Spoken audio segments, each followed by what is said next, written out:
Hello my dear students, in this lecture we are going to understand summer air conditioning. For competitive exam point of view, this topic is not that much important, but my dear students, for proper understanding of this topic, that is psychometry, this chapter is important.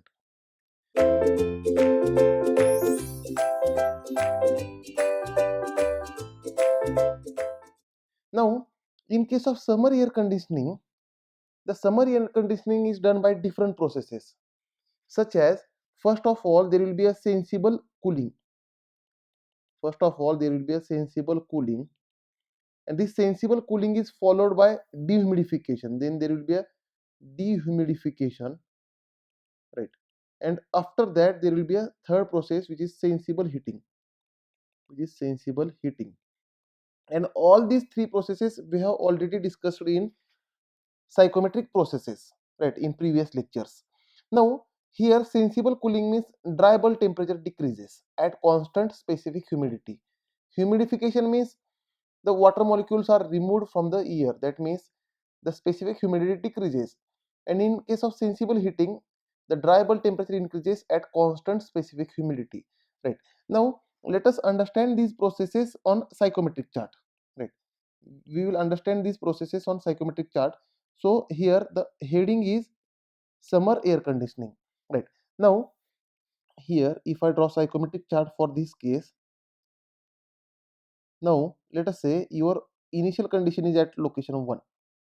Alright, let us say here your initial condition is mass of air MA, mass of vapor MVA 1, mass of air, there will be a mass of vapor 1, right?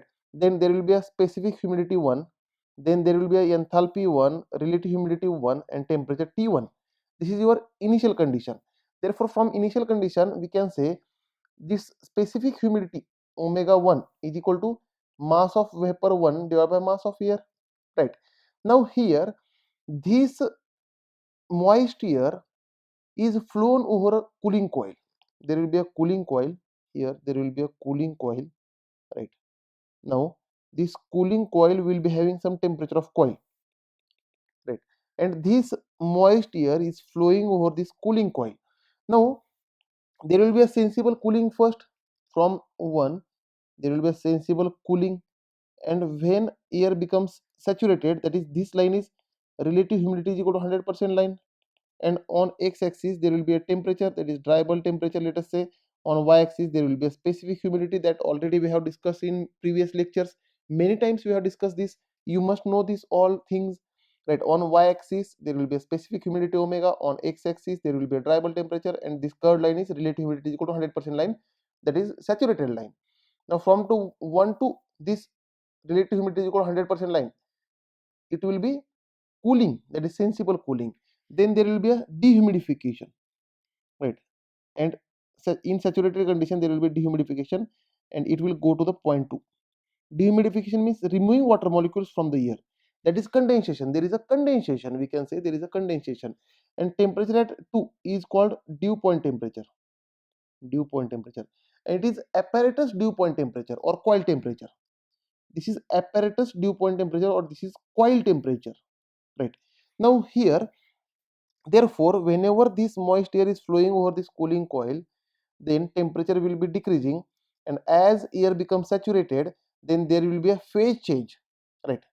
There will be a that means the moist air is removed, the moist air, that is water molecules are removed, that is mass of vapor is decreasing, right? And there will be a condensation. Let us say there are some condensates are associated, or here we can say condensed water. There will be a condensed water, and let us say this is a mass of fuel water, or mf. This will be the mf. And let us say after cooling, that is at location 2, at location 2, let us say the air will remain air only, there will be a mass of air, but now mass of vapor will be decreased, that is mass of vapor 2, there will be a mass of vapor 2, then enthalpy H2, specific humidity omega 2, then relative humidity phi 2, and temperature T2, there will be temperature T2, right? Therefore here vapor is condensed, therefore this mass of vapor condensed, that is mass of condensed water, is nothing but we can say mass of vapor 1 minus mass of vapor 2. right? Now out of total mass of vapor 1, the mass of vapor 2 is still in the air, therefore the difference is condensed here, right? Now here, so we will reach up to the point 2, and from point 2 we will use now heating coil, because at point 2, at this apparatus dew point temperature or at coil temperature, the temperature of air is very less, and this very less air directly we cannot inject into the room, because at this very less temperature human being will not get comfort zone, right? So first of all we have to inject this air at comfort zone, or we have to convert this air at comfort zone. For this purpose we will heat this air with the help of heater, right? Therefore there will we will use heating coil, we will use heating coil, this will be heating coil, and in this heating coil there will be a sensible heating, right? Means specific humidity will remain constant. Now the specific humidity will remain constant, so there will be a like this 2 to 3, 2 to 3, and this 3 condition is comfort zone for human being. This 3 location is comfort zone for human being, or will give maximum comfort for human being. Now during heating, now here we are not adding water molecules as well as we are not adding any air, therefore mass of air will be same. First of all let us calculate specific humidity 2. Now this specific humidity 2 omega 2 is nothing but mass of vapor 2 divided by mass of air, right?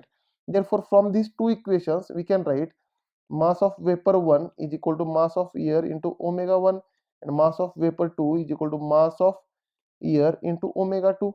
So my dear students, the mass of water condensed, mf, we can calculate.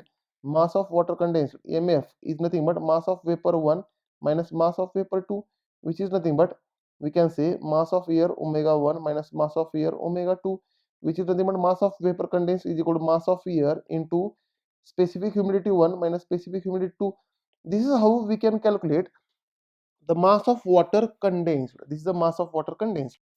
Now once the air is passed over heating coil, now here air and vapor are not added, therefore mass of air will remain same, mass of vapor will remain same, therefore specific humidity will remain same, but enthalpy will change S3, relative humidity will change phi3, and temperature will change T3, right?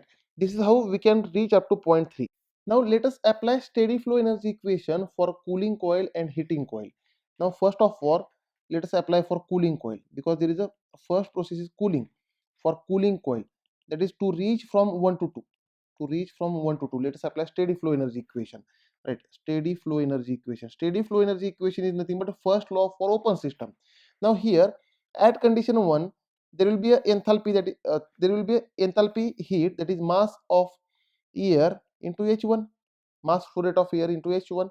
Now heat is rejected from the system, therefore heat rejected is nothing but negative, therefore minus heat rejected QR, right, is equal to, is equal to, now at 2 the mass of air is ma, mass flow rate of air m dot a into H2, and also this mass of fuel is condensed, that is mass of water is condensed, therefore we have to consider this enthalpy, that is HF, enthalpy of condensed water, and mass flow rate of condensed water, therefore we can write plus mass flow rate of condensed water into enthalpy of condensed water, HF, right?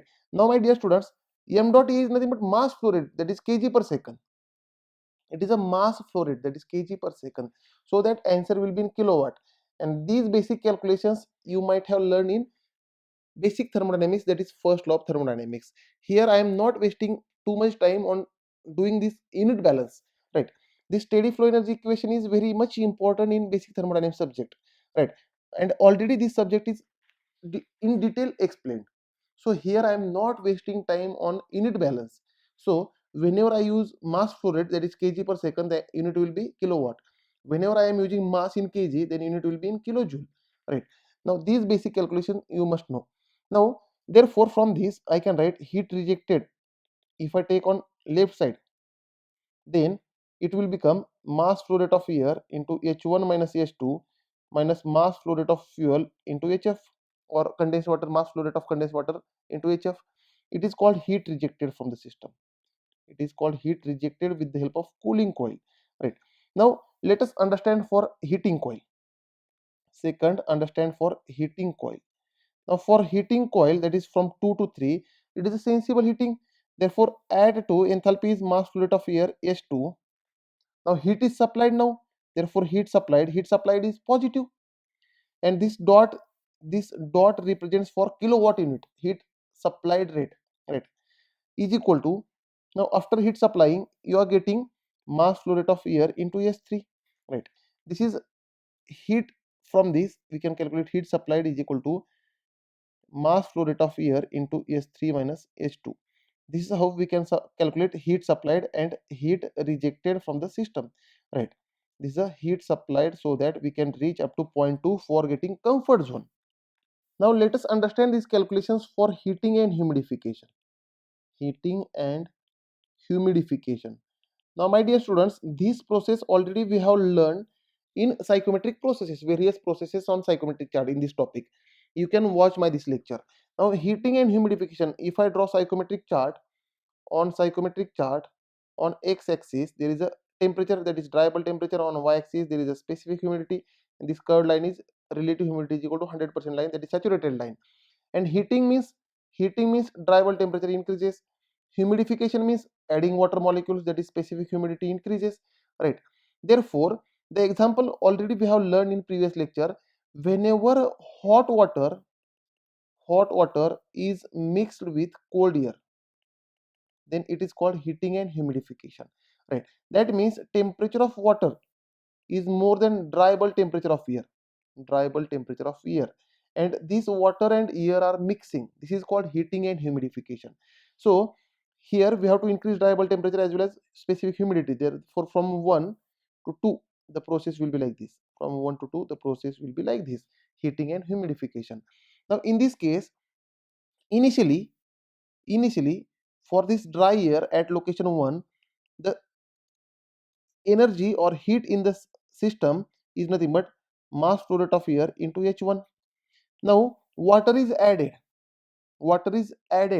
therefore we can say, let us say mass of water added is m dot F at enthalpy Hf, plus here heat is supplied, therefore heat supplied is equal to, after this here what we are doing, at location 1 heat was m dot air H1, then the fuel is, or hot water is added, therefore for water m dot F Hf, and heat is supplied, therefore heat supplied plus heat supplied is equal to, we will get condition 2, therefore at condition 2 mass flow rate of air into H2. This is steady flow energy equation, right. From this steady flow energy equation we can calculate heat supplied is equal to mass flow rate of air H2 minus H1 minus mass flow rate of fuel Hf.